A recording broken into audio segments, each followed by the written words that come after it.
Hi, I'm Em, and welcome back to our series on habitat gardening for birds with BirdLife Australia.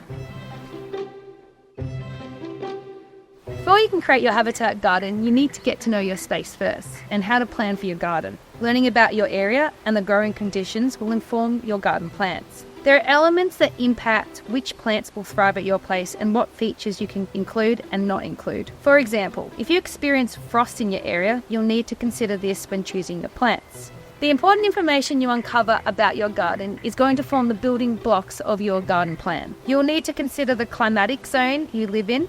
In Australia, your garden will be one of these climate zones: arid, tropical, subtropical, temperate or cool temperate.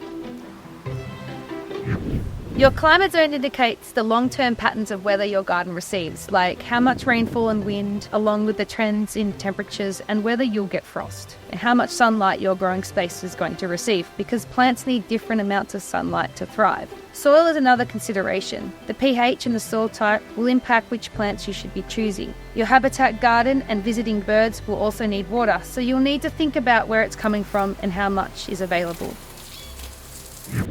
These are just a few of the key elements to consider while you plan your habitat garden. You might also like to think about the topography of your space and any microclimates within the garden. Also, what are the seasonal patterns of your property? No property is perfect, as every backyard is going to have their limitations and challenges. For example, you might not have access to your backyard by a vehicle, or you might have terrible drainage in one corner of your land. Or maybe you don't have any land at all and the only possible growing space is a balcony or pots in a courtyard.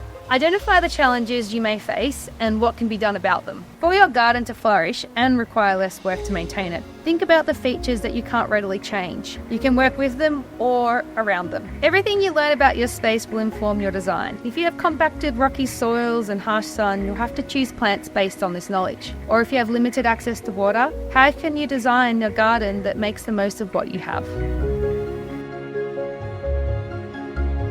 If you inform yourself now, you'll set yourself up for success later.